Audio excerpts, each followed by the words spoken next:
Hey everyone, good morning. Welcome. We want to thank those of you who are on Facebook and YouTube for joining us today and welcome you to this little journey here together. And it's Sunday in my timeline, but I don't know what timeline it is for you.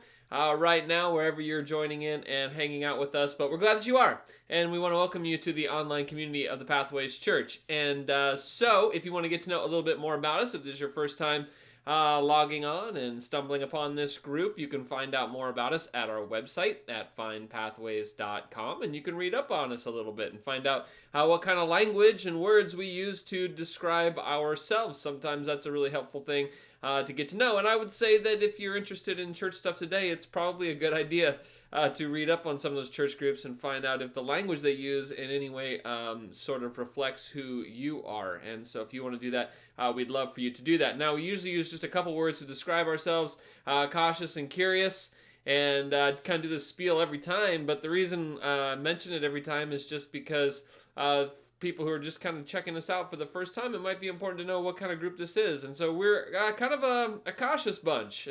It's weird. We're a church, but many of us are a little skeptical about organized religion. We've seen, of course, religion used in some very helpful and beneficial ways, but we've also seen religion used in some very hurtful ways. And so we find ourselves a little skeptical and a little cautious about organized religion. But we're still a group of people that's very curious. We like to ask a lot of questions.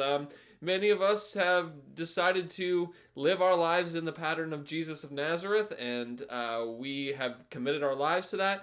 And yet, it hasn't answered every question for us. We still have lots of questions. We're curious about lots of things. And so this is a group where we like to ask questions, and sometimes we don't get definitive answers. We kind of have to live in the mystery of the thing, and we're actually okay with that too. So anyway, if you find yourself sort of as a cautious about religion person, but also curious about some religious spiritual matters, this might be a really good group for you. Now, just kind of in our housekeeping here of what's going to be happening over the next few moments together, Billy, our worship leader, he's going to come on here on the screen, and he's going to lead us in a couple songs. In between each song, in between two songs rather, there is a little reflective video, and the whole idea here is just to kind of get the blood moving spiritually for us, kind of waking up, and I don't know, whatever you just came from. Maybe you just woke up if it's Sunday morning for you. Maybe it's a Wednesday afternoon when you watch this and you just got done off of work, and so your mind's thinking about work. So the whole idea with some of the music here and just the reflective time is to settle ourselves down, to become aware that there is a God and He is here with us in this moment. And so hopefully that's useful to you. And then I'm going to come back and share a message here this morning or afternoon, whenever you're watching it. And then at the end, we're going to have a time for communion. And we just make this time available even online. In person, we take communion together, and we furnish some items that you can use to take communion when you're in person with us. But of course, here online, you'll have to scrounge around and find those things for yourself. So all you really need for that is nothing magical. There's not like a special bread that you need or something. You can just go in your kitchen pantry or whatever and find a piece of bread or find a cracker. A wheat thin would work fine.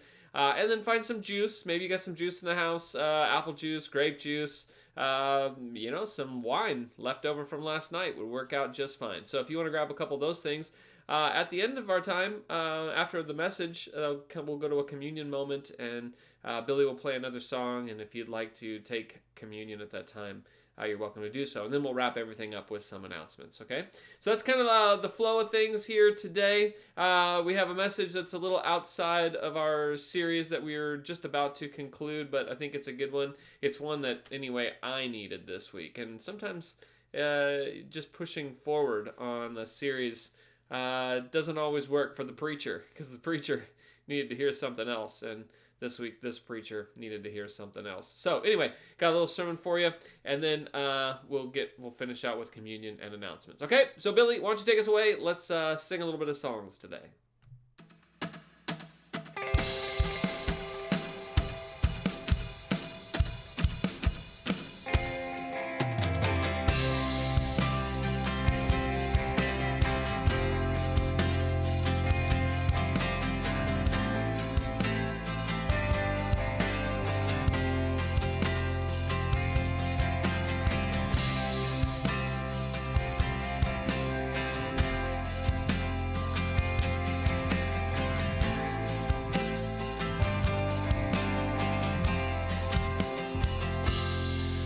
If my heart is overwhelmed and I cannot hear your voice, I'll hold on to what is true, though I cannot see. If the storms of life they come and the road ahead gets steep, I will lift these hands in faith, I will believe. I'll remind myself of all that you've done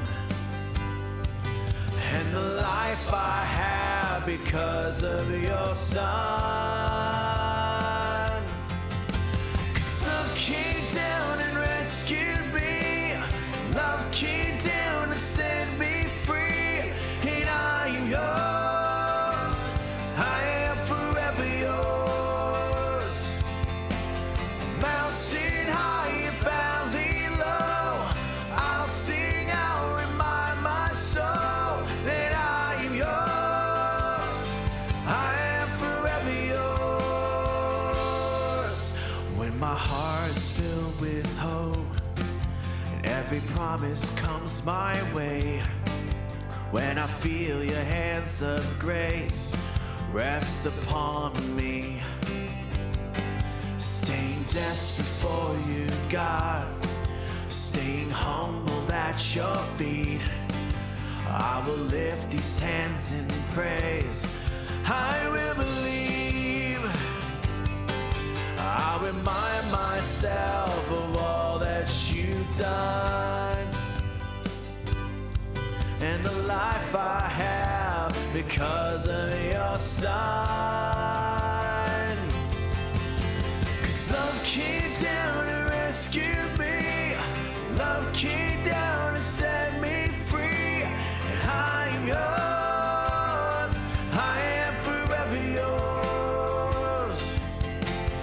Mountain high and valley low, I'll sing, I'll remind my soul that I am yours, I am forever yours. 'Cause I am yours, I am yours, all my days, Jesus, I am yours.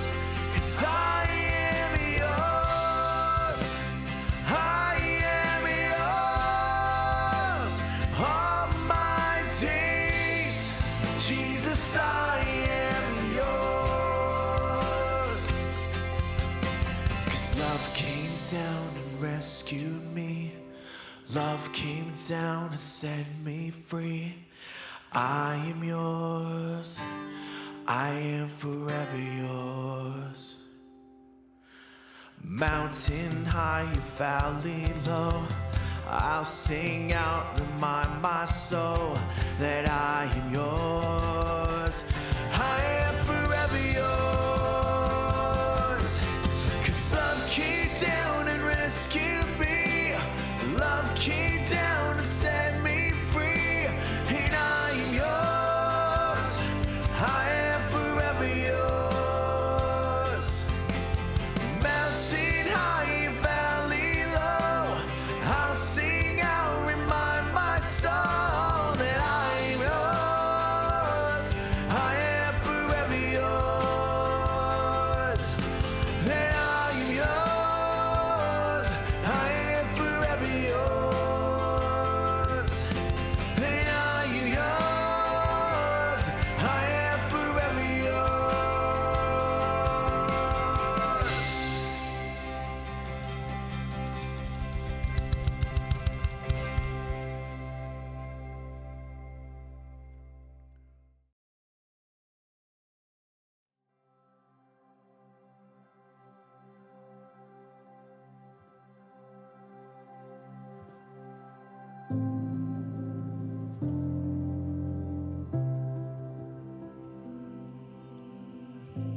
In the end, it is love that matters. All else will pass away. We need a thoughtful love, a wisdom that sees and knows more deeply, a faith that trusts in the power of God who lives beneath our wings. Ours is the age of something radically new. It is more than a reformation. It is an evolution in love. It is not simply we humans who are in evolution, but God seeks to evolve, to become more being in love, more conscious, more God at the heart of the universe. This is the truth that sets us free, the light that eludes our sight. We are the privileged bearers of transcendence. God cannot do for us what we must do for ourselves. Empty our lives of the inner clutter and noise so that we may welcome God within. Only when we allow God to be God for us can God save us. Because divine love can do no other than make whole. God's love is unmanageable and unruly. It is creative, spontaneous, and novel. It slips in between our controlling urges and dwells in the unbearable wholeness of our being. What a cunning God this is, who hides in lepers and appears in a poor man carpenter turned preacher. Divine love is beyond what the human mind can imagine or invent. It is not logical or predictable. It has empowered life from the beginning and promises to stay forever because love is ever new, ever more whole, deepening the rich creativity of life's playfulness. We all have a part in this unfolding love. We are all wholes within wholes, persons within persons, religions within religions. We are one body, and we seek one mind and heart, more personal and unified in love.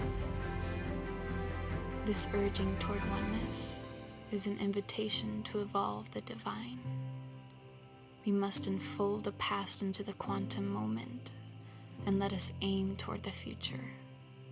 For up ahead is the Christ, rising from the dead in the darkness of night, to become for us the God of the future.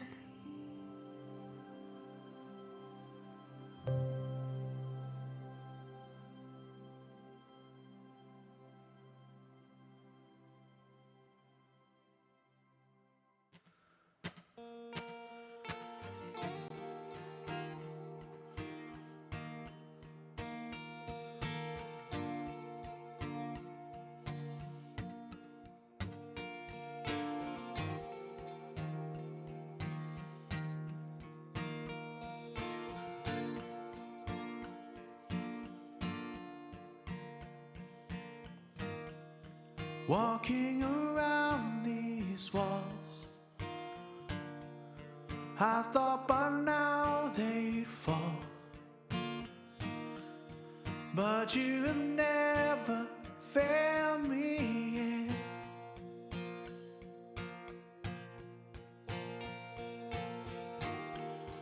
Waiting for change to come, knowing the battle's won, for you've never failed me yet.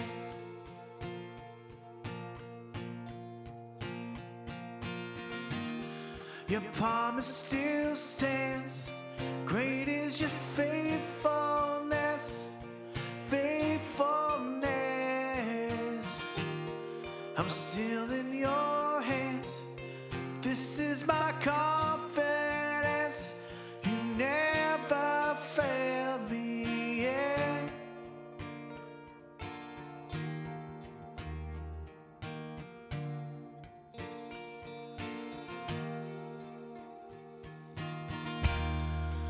I know the night won't last, your word will come to pass. My heart will sing your praise again.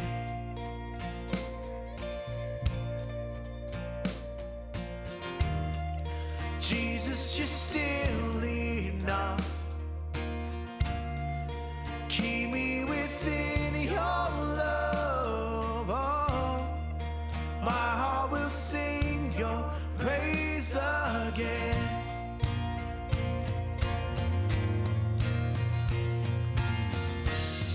Your promise still stands. Great is your faithfulness. Faithfulness. I'm still in your hands. This is my confidence. You never fail. Your promise still stands. Great is your faithfulness. Faithfulness. I'm still in your hands. This is my confidence. You never fail me yet. Never fail me yet.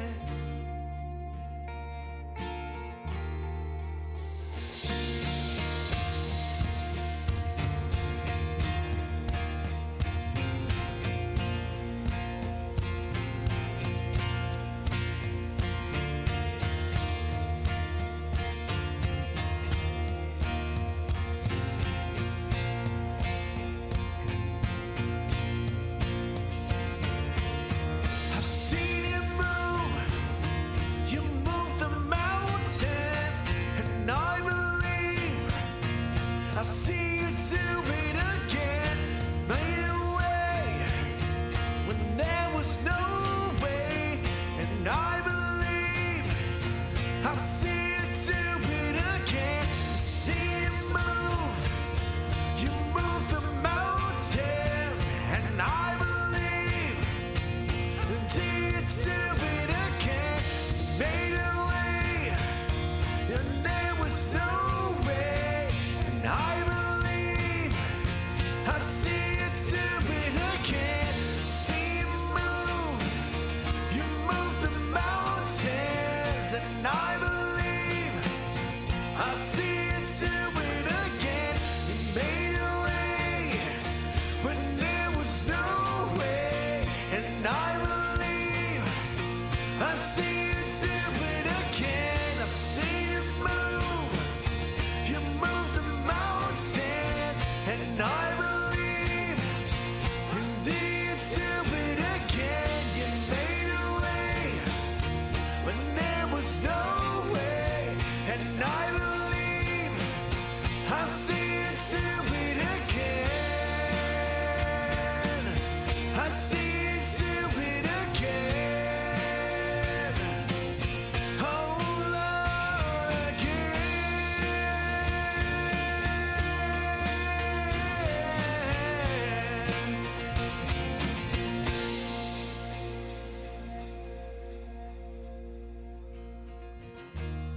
Your promise still stands. Great is your faithfulness. Faithfulness. I'm still in your hands. This is my confidence. You never fail. Your promise still stands. Great is your faithfulness. Faithfulness. I'm still in your hands. This is my confidence. You never fail me yet.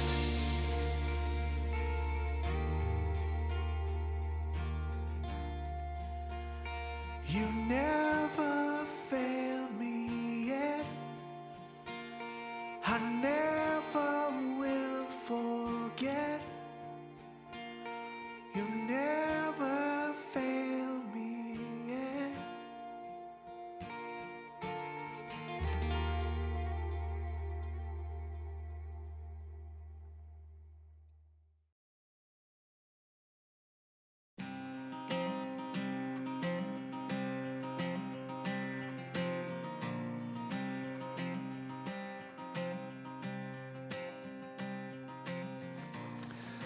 the hardest of all questions, and there isn't a glib answer to that. Great. There really Cut. isn't. Let's go, Matt.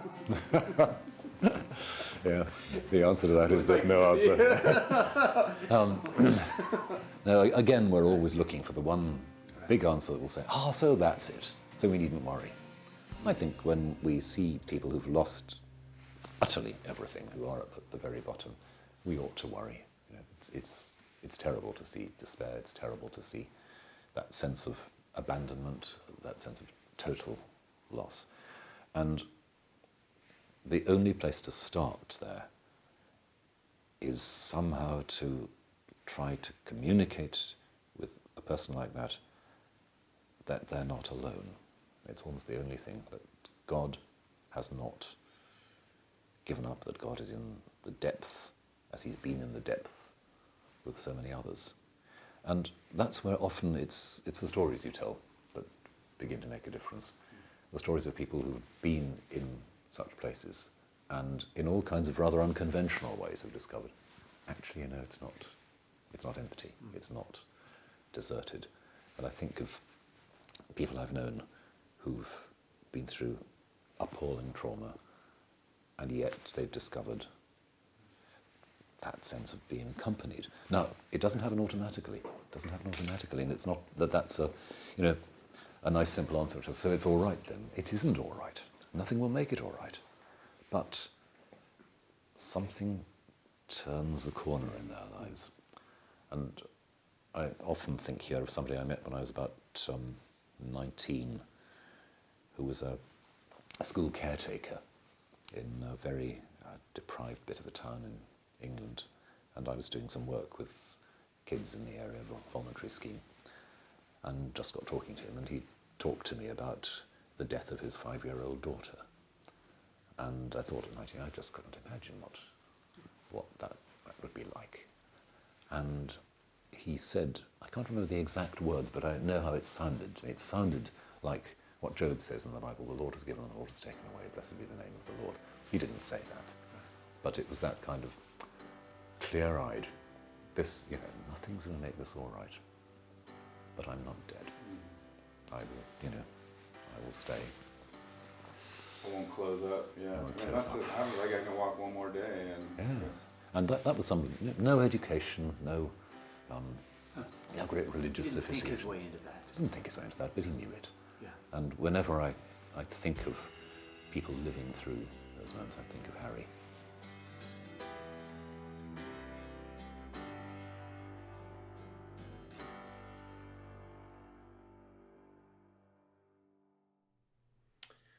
I appreciate those words here today. It's really good dealing with hard times, difficult times. It's good to remember that we are not alone. It's been kind of a weird week for me, and I wanted to pause our series here. I don't know. I suppose it's kind of part of our series, but I had a sermon for today, but it just I didn't feel it. I wasn't feeling it for this weekend. I really just felt more like crying.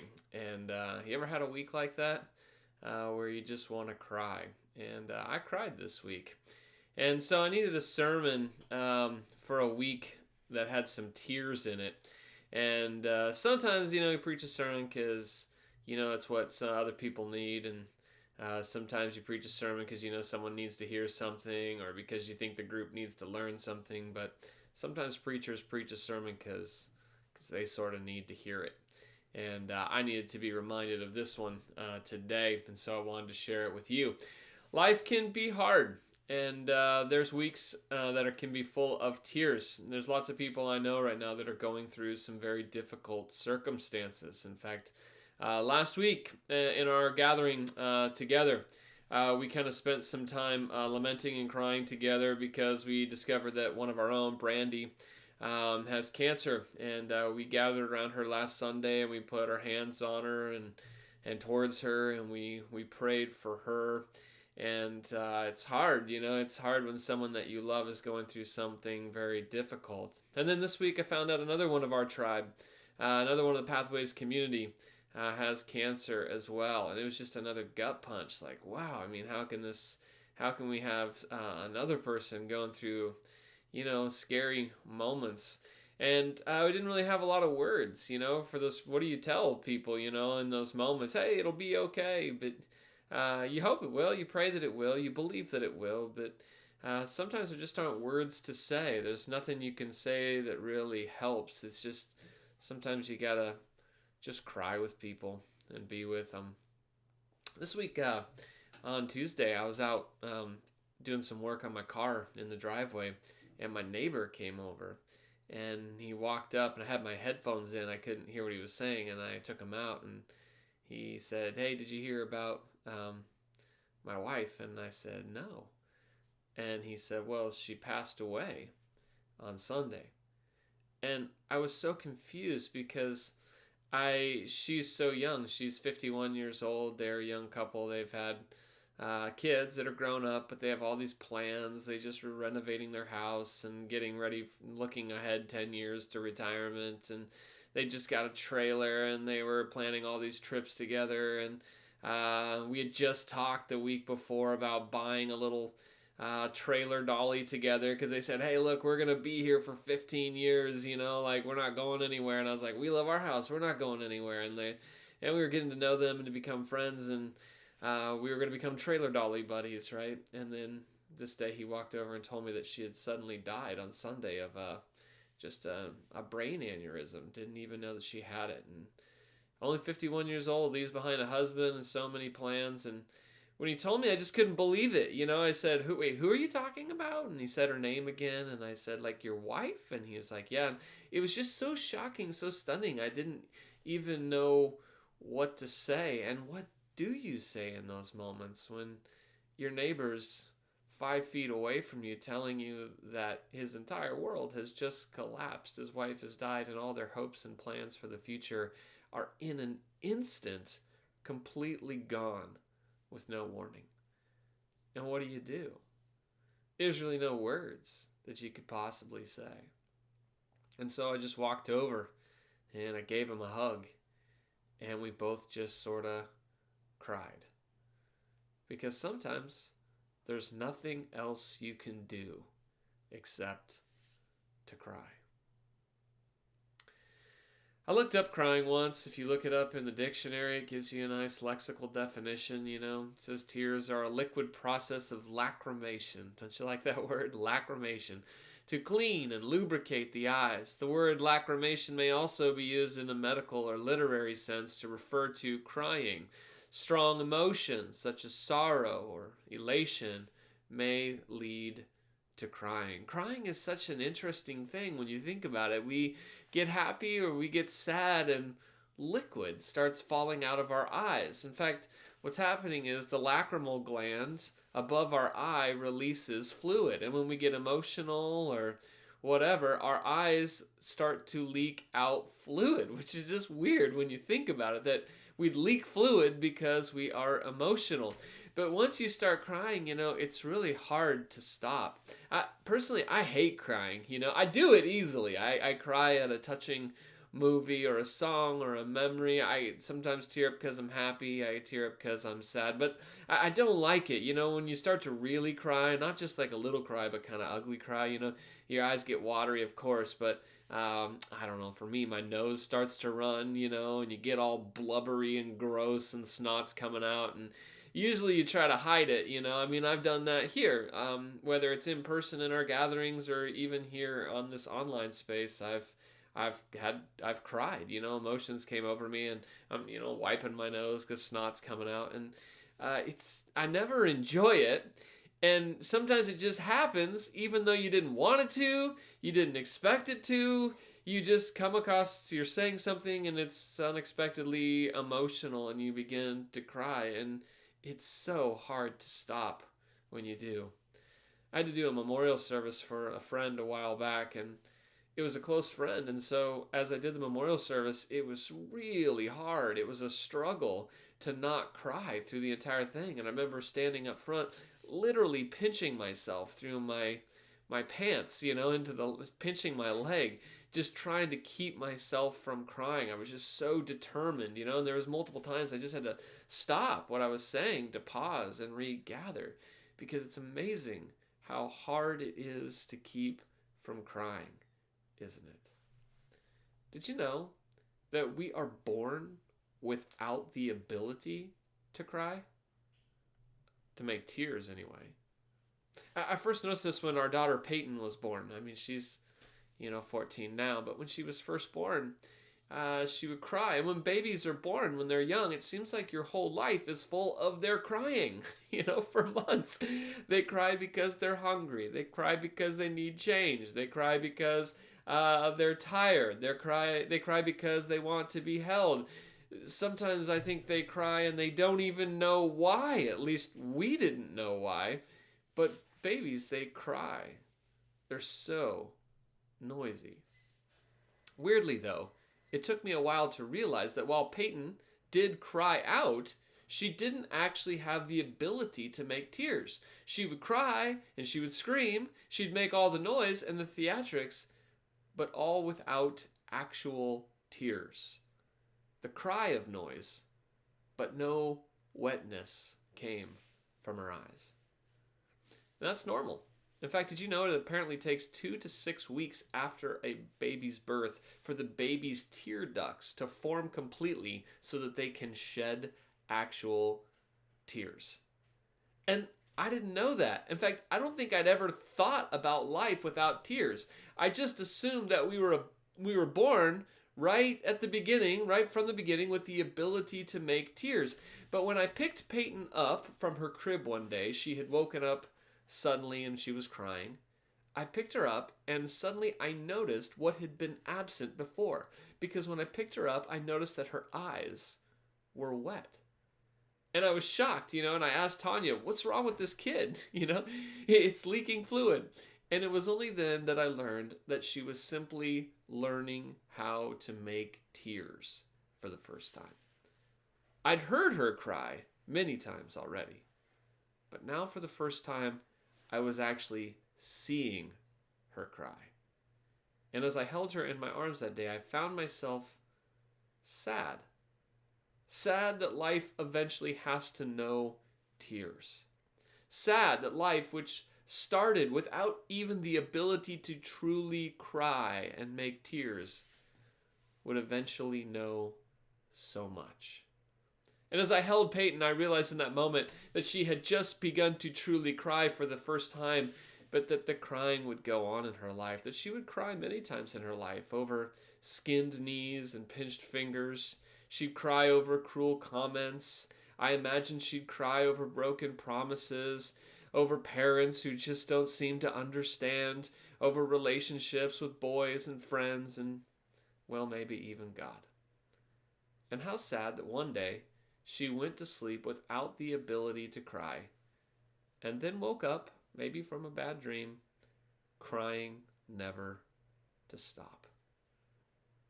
A real welcome to humanity moment. Now, did you know that we actually cry for several reasons? There's several types of tears that the human body makes, and they are distinctly different. The first type of tear that we make are called basal tears, and these are like tears that keep our eyes lubricated and functioning properly. And we don't really notice these much. Often we don't really even see them escape our eyes. They're made to actually keep our cornea lubricated, and so our eyes sometimes get dry due to weather or allergies, and the body works to keep the eye lubricated, and it adds tears. But there is another type of tears called reflex tears. And these are the ones that we shed in order to clear our eyes in response to something else. It's that type of tear you get from a sudden burst of dust or onion vapors. You know what I mean? I hate cutting onions. You're cutting an onion, right, and the vapors come up and it just makes you cry. And I've heard the trick, you light a match and you hold it in your teeth. You blow it out, hold it in your teeth, and I don't know, somehow the sulfur smoke from the match is supposed to cancel out the onion tears, but it's never really worked much for me. I remember not just cutting onions, but I remember times riding in the back of my grandfather's truck, right? And back in the days before you had to wear seatbelts, and yes, it was completely dangerous and nuts, but we used to ride in the back of the truck, right? No seatbelts, just flying around the back of the truck. And I remember the wind's howling and we got our heads off to the side, kind of peering around, and the wind's blowing in our faces and the tears are streaming down our face, not because we're emotional, but because of the wind hitting us in the eyes is causing these reflex tears to stream down our face. But of course, the tears that we know best are probably the psychic tears. And these are the emotional tears. These are crying or weeping tears, the kind that I saw on Peyton that day. These are the tears that are born of emotional stress, sadness, sometimes even gladness. It happens when you're feeling strong emotions, when you do something great, or when you are in the midst of grief. In fact, crying emotional tears are so different from the other two that their chemical makeup is not even the same as the other two. They are an entirely different chemical recipe for these tears that we know as crying. Even there are variations between tears of joy and tears of sadness. Photographer Rosalind Fisher wanted to find out in her series The Topography of Tears, and she put dried tears from all different kinds of situations under a microscope to see what differences between them there were. And she has these incredible pictures that she's posted. This here are the onion tears, the reflex tears. But then we can see tears from laughing. And then finally, tears of grief. I mean, you see the chemical makeup of these tears is even different. Did you know that tears were that complex? That when we cry, it looks different, not just on our face, but even chemically. I have cried so many tears so far in life. And when I discovered Peyton tearing up for the first time, it made me sad. Sad to think that she will also grow up and know this particular recipe of tears and sadness. No one, it seems, is immune from tears. Not even, it turns out, God himself. You see, the big discovery for me was not just that Peyton would one day learn to cry, and did, but that God himself does too. This God that we worship and follow, he is a God who cries. Have you ever thought of him that way? A God that cares enough that he himself cries. Now in the Bible, there are many stories easily read with the perspective of a God who weeps over the dilemma and the plight of mankind. In fact, in the Old Testament, there is a prophet, Jeremiah, who's actually known as the weeping prophet, a prophet who just went and cried all the time. And this prophet, really just a preacher, and he goes around and all he does is he's crying over the injustice in his land, over the unkind treatment of the poor, of the lack of goodness that he sees. He's crying over the wickedness and the coming punishment of the people of Israel that he imagines on the horizon. And in fact, God sets him to the task of crying. Just as Hosea is to marry a prostitute to demonstrate how God feels jilted by the people who are supposed to be committed to him, Jeremiah is actually tasked with weeping or crying to show and to demonstrate how God himself feels. In fact, in Jeremiah, it's often tough to know whether it is Jeremiah himself crying or whether it is God crying. And that is, of course, sort of the point. They are both crying. Jeremiah 14 to 17 says, "Then the Lord said to me, speak this word to them. Let my eyes overflow with tears night and day without ceasing. For the virgin daughter, my people, has suffered a grievous wound, a crushing blow." You see, this is a God who cries. And it is tough in this text to determine whether or not God is telling Jeremiah to speak these words and that he is the one crying, or whether it is God himself who is crying. And that, of course, is the point, that it is God and Jeremiah both crying with us, for us, because of us. But finally, Crying through a representative like Jeremiah is not enough. God himself becomes human and cries real tears. The Gospel of John has an interesting story where it says that Jesus came and he found his close friend Lazarus, and Lazarus had died. And when Jesus discovered that he was dead, John tells us that he knew the tears of sadness. John 11:32. When Mary reached the place where Jesus was and saw him, she fell at his feet and said, "Lord, if you had been here, my brother would not have died." When Jesus saw her weeping, and the Jews who had come along with her also weeping, he was deeply moved in spirit and troubled.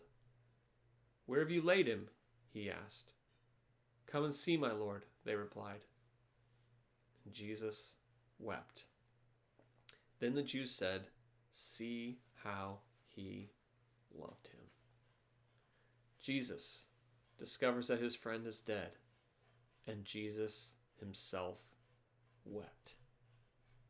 The God who cries. John 11:35, the shortest verse in English in the Bible, says that Jesus wept. He was the God who cries. And it's a powerful moment because Jesus is moved to tears. God himself is crying, moved by the loss of a friend. Jesus, God in human form, is moved to tears. In Luke 19, Jesus goes up on a hill. As he is coming close to the end of his ministry, is going to be going to the cross soon. And he goes up on a hill and he overlooks Jerusalem, the city that he loves. And he laments and cries. In Luke 19, verse 41, as he approached Jerusalem and saw the city, he wept over it. He cried and said, "If you, even you, had only known on this day what would bring you peace, but now it is hidden from your eyes. The days will come when your enemies will build an embankment against you and encircle you and hem you in on every side. They will dash you to the ground, you and the children within your walls. They will not leave one stone on another, because you did not recognize the time of God's coming to you." Jesus, in this moment, foresees a sad future for the people of this city, and he is moved so deeply that he begins to cry. Perhaps Jesus also cried at other times. In Luke 22, on the night before Jesus is killed, it's recorded that he prayed so hard that his sweat fell to the ground like blood. And one has to wonder what other moisture fell from his eyes in those darkest moments. And on the cross, when Jesus cries out the opening line of Psalm 22, my God, why have you forsaken me?" It's easy to imagine him quoting that line with his eyes full of tears, because Jesus became human. And in doing so, he became a God who truly knows what it's like to cry. One day, Jesus was born just like my daughter Peyton. And somewhere, probably around week 2 or 3, he succumbed to the same humanity as she, and he cried. You see, maybe nothing is more human. Maybe nothing identifies with the human condition more than a God who would enter a world full of tears and be willing to shed his own. And if it's okay for God, perhaps it's okay for you. You see, the message I needed to be reminded of this week is, it's okay to cry. There's something perhaps even sacred about when we cry. And so the question I'd like to leave with you here today, 2 questions. The first one is this: what do you need to cry over today? What is it that you need to cry about? Perhaps there's something going on and you need to cry about it, over it, and you should know, like I needed to be reminded this week, that it is okay to cry. Even God himself cries. And so what is it that has you worn out, exasperated, worried, grieving? it really is okay to cry. God can handle it. And what's more, He may join us in it. None of us wants to ugly cry. We tear up, but we don't want to ugly cry. We're afraid of it, But this group, this church, we can't be. We've got to risk it.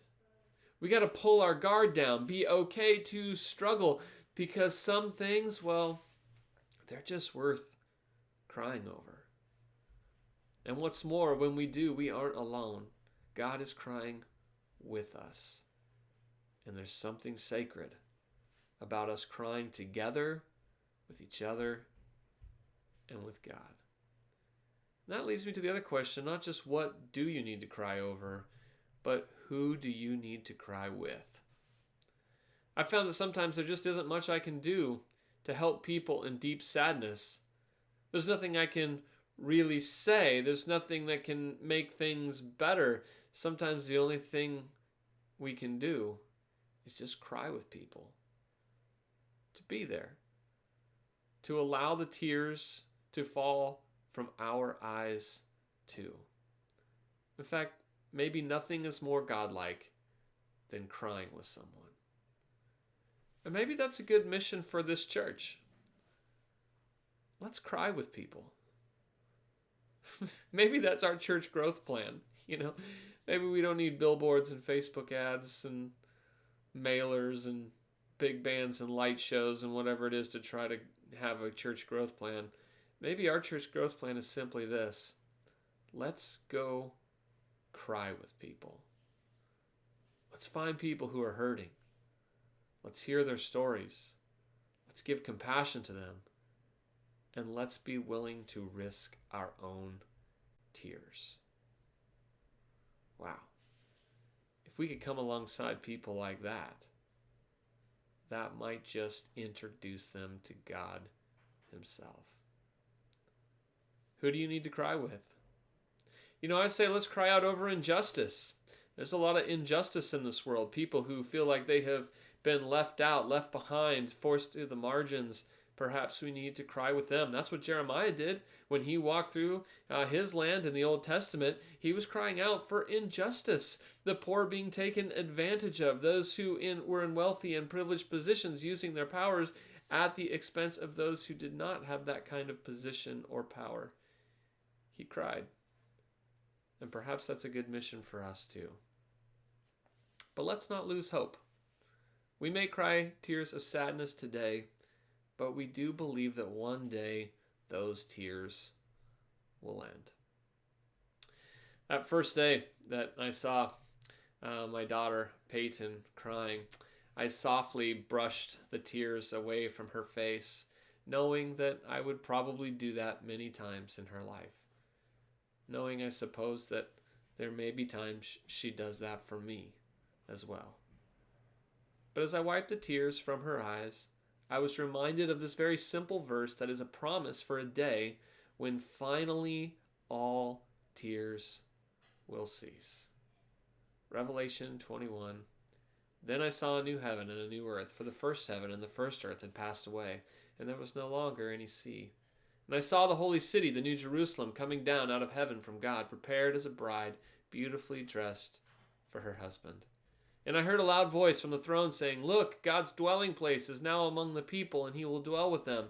They will be His people, and God Himself will be with them and will be their God." And then I love this promise here at the end. And He will wipe every tear from their eyes. There will be no more death, or mourning, or crying, or pain, for the old order of things has passed away. John paints this beautiful picture one day.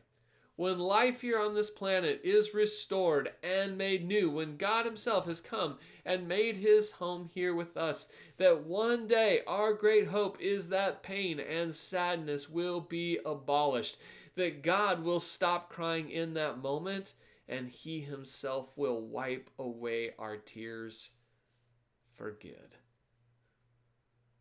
I suppose Peyton will cry many tears in this life to come, and I will wipe away as many as I see. But eventually, when time is done, one who is greater than I will come. He will pick her up, he'll hold her, and he will wipe away her tears forever. Tears in this life, they will be many, but they are also numbered.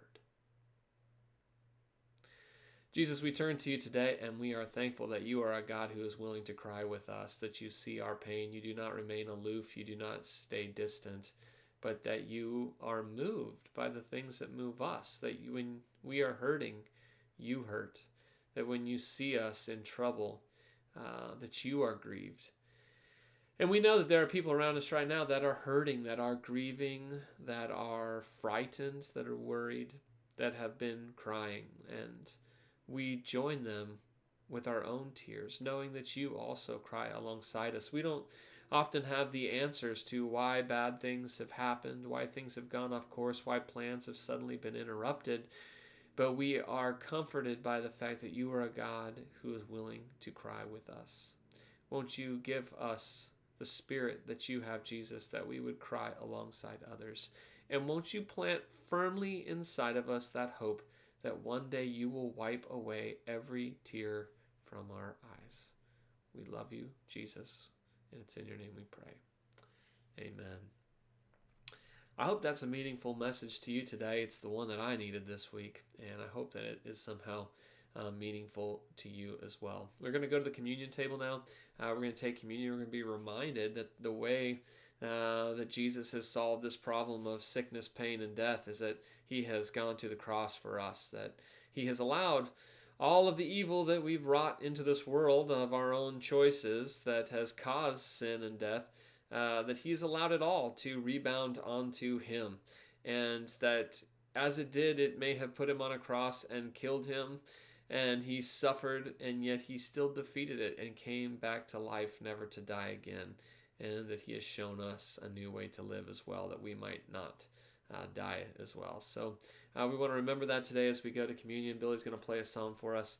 If you want to take communion and remember that, you can do that. And then we'll come back and I'll give you some announcements as we wrap up today. Let's go to communion.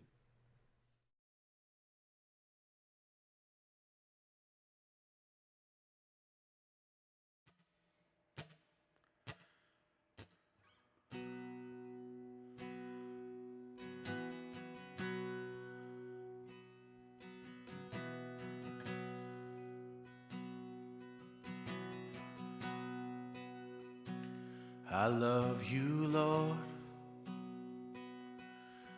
Oh, your mercy never fails me. All my days I've been held in your hands. From the moment that I wake up until I lay my head, I will sing of the goodness of God. Sing that again. I love you, Lord. I love you, Lord. Oh, your mercy never fails me. All my days I've been held in your hands.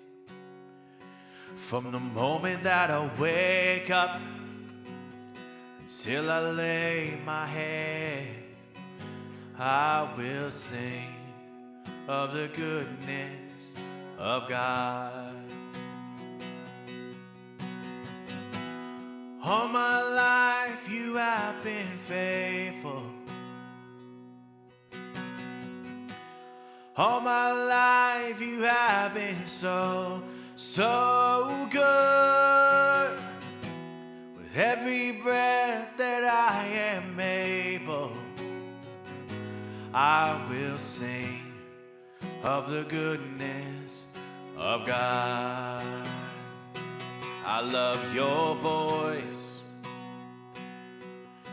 You have led me through the fire in darkest night. You are close like no other. I've known you as a father. I've known you as a friend.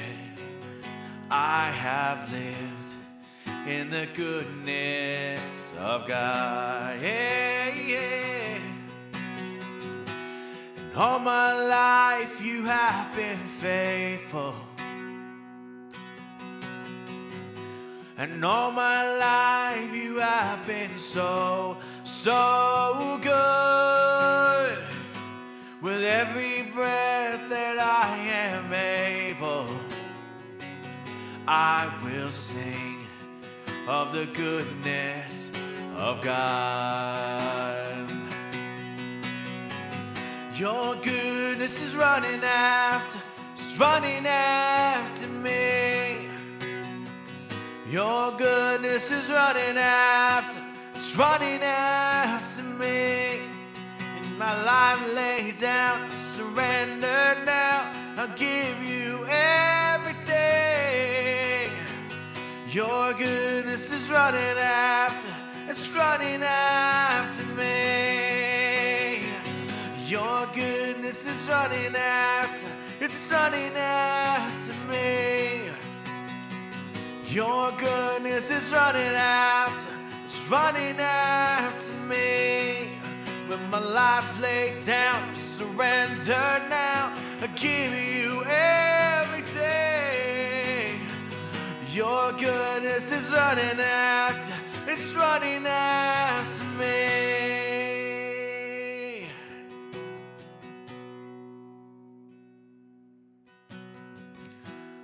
All my life you have been faithful.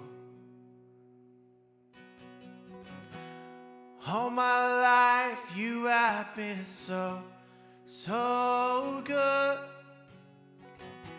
With every breath that I am able, I will sing of the goodness of God. I'm gonna sing.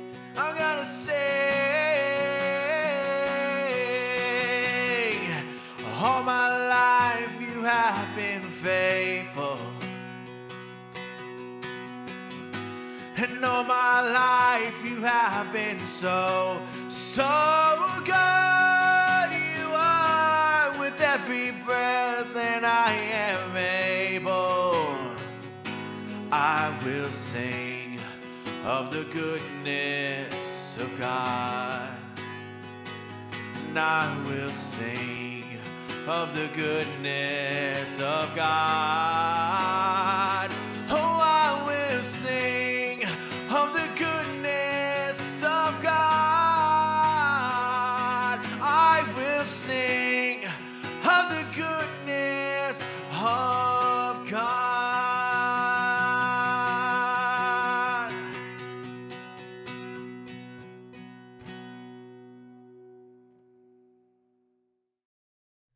Oh, thanks, Billy. Good reminder that God is good all the time. He is good. Even when things around us are going haywire and bad, God can be trusted to be faithful and good. And it's good to remind that.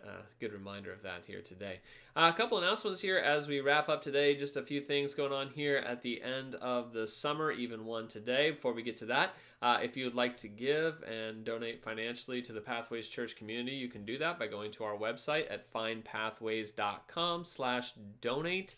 And if you'd like to make a donation there, you can do that. You can set up a one-time gift, or you can set up a recurring gift, and we'd love for you to help support us in that way if you are able to do that. To those of you who are supporting the Pathways Church financially, we'd just like to say thank you. There's so many of you who give faithfully and sacrificially even in order to help this community exist. And we think there's a lot of people that need some help rethinking kind of some religious things that they grew up thinking and need some new ways forward. And this group really fits that niche. And a lot of you help make that possible by your financial support. And so we want to say thank you for that. Today's a fun day. We are going, if you're watching this on Sunday, today we are going to the Everett Aqua Sox game at 4 p.m. And Billy is going to, well, he was going to be singing the national anthem. There was a little bit of a snafu there at the game. He's going to actually be singing God Bless America at the 7th inning stretch. And he's going to be throwing out the first pitch. So that's going to be a lot of fun. we want to join him today. There's about 40 of us, I think, that have tickets and are going to be at the Aqua Sox game today. But if you're watching this before 4 p.m., you can come on down to the Everett Stadium and you can watch with us. There's plenty of just like tickets available down there if you want to pick one up and join us. It would be fun to hang out. So it's not too late. I don't have tickets bought for you, but you should be able to buy them at the gate if you want to do that, and we'd love to see you there. Then also 2 weeks from today, we're going to be doing our Pathways in the Park thing. We're going to be doing it August 21st. We're going to have some fun doing that. It's just a time we get together, make food together, and hang out and have a good time, and I'll give you details on that next week. If you want to get our email newsletter, you can do that by signing up. Just drop us a message on Facebook or email me. My email's on the screen. Leave your name and your email and just say, put me on the email newsletter so that you know kind of what's going on in the Pathways Church community. Okay, that's pretty much it for today. Hopefully you have a really good week. It's supposed to be, if you're in the Northwest, it's some more sunny, hot, warm weather days. So hopefully you're staying cool, enjoying that, and we will see you next time. Okay, bye.